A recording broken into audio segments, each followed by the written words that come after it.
ஆண்டவர் சிலுவையில ஏறுவதற்கு முன்பாக அவர் தனியாக பிரிக்கப்பட்டு வியாகுலப்பட்டு அவர் அநேக அநேக மனசுக்குள்ள அவருக்கு நிறைய கஷ்டங்கள் இருந்த போது அவரோடு கூட பேதுருவையும் யாக்கோபையும் யோவானையும் கூட்டி கொண்டு போய் வியாகுலப்படவும் திகில் அடையவும் தொடங்கினார் என்று நம்ம பார்க்கிறோம். ஸோ இத அவர் சொல்லும் போது அவர் அந்த இடத்துக்கு எதுக்கு போறாருனாக்கா, அவர் போயிட்டு உட்காந்து ஐயோ நான் கொஞ்ச நேரம் கவலைப்பட்டுட்டு வரேன், கொஞ்ச நேரம் நான் அப்படியே யோசித்துக்கிட்டு வரேன், அதெல்லாம் சொல்ல போல. அவர் ஜெபம் பண்ணும் அளவும் நீங்கள் இங்கே அமர்ந்திருங்கள் என்று சொல்லிட்டு போறார். அதுக்கப்புறம் பார்க்கலாம், அவரு 35வது வசனம், சற்று அப்புறம் போய் தரையிலே விழுந்து அந்த வேலை தம்மை விட்டு நீங்கும்படி கூடுமானால் அதை நீங்க வேண்டும் என்று வேண்டிக் கொண்டார்கள்.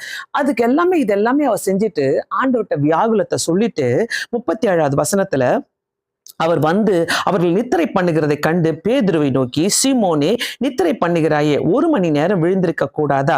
நீங்கள் சோதனைக்குட்படாதபடிக்கு விழித்திருந்து ஜெபம் பண்ணுங்கள், ஆவி உற்சாகம் உள்ளதுதான், மாம்சமும் பலவீனம் உள்ளது என்ற வார்த்தைகளை அவர் ரொம்ப தெளிவா பேசுறாரு. மேல இருந்து அவர் வராரு, கெத்செமனே தோட்டத்துல இருந்து ஜெபம் பண்ணிட்டு வியாகுலத்தையும் அவருடைய சோதனைகளையும் அவருடைய எல்லாத்தையும் ஆண்டவர்கிட்ட சொல்லிட்டு, இந்த பாத்திரம் என்னை விட்டு நீங்க வைங்க ஆண்டவரே.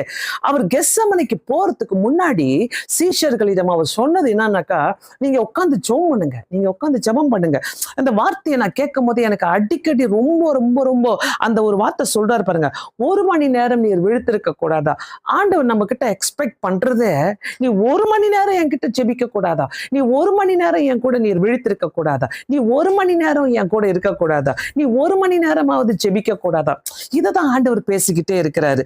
சோ நீங்க சோதனைக்குட்படாத படிக்கு விழித்திருந்து ஜெபம் பண்ணுங்கள், ஆவி உற்சாகம் உள்ளது, மாம்சமும் பலவீனம் உள்ளது என்று சொல்கிறார். ஸோ இன்னைக்கு பார்த்தீங்கன்னாக்கா ரொம்ப ஒரு நல்ல நாள். நிறைய பேருக்கு ஆஷ் வெனஸ்டே என்னன்னாக்கா, ஃபர்ஸ்ட் ஆஃப் ஆல் நல்லா சாம்பலை குழைச்சி பூசிப்பாங்க, இங்க நல்லா பூசிப்பாங்க, நல்ல ஒரு பெரிய சிலுவை போட்டுப்பாங்க. ஆஷ் வெனஸ்டே இதுதான். ஆஷ் வெனஸ்டேனா நீ மண்ணிலே உருவாக்கப்பட்டாய், நீ மண்ணுக்கே திரும்புவாய், நீ ஒரு சாம்பல்ன்றத அந்த வசனத்துல ஆதியாகமத்துல சொல்ற மாதிரி அந்த வசனத்தை தான் அது குறிக்குது. அதனால நமக்கு அதை அந்த வார்த்தையை அந்த பைபிள்ல நம்ம பார்க்கறோம்னாக்க, இன்னைக்கு ஜனங்க என்ன பண்ணிக்கிறாங்க, அதை தூக்கி சிலுவைக்கு போட்டுப்பாங்க. எல்லாரும் பாத்தீங்கன்னா அது எதுக்கு போடுறோம், என்னத்துக்கு போடுறோம் ஒன்னும் புரியாது, அதோடைய பேக்ரவுண்ட் புரியாது, அதோடைய ஹிஸ்டரி புரியாது.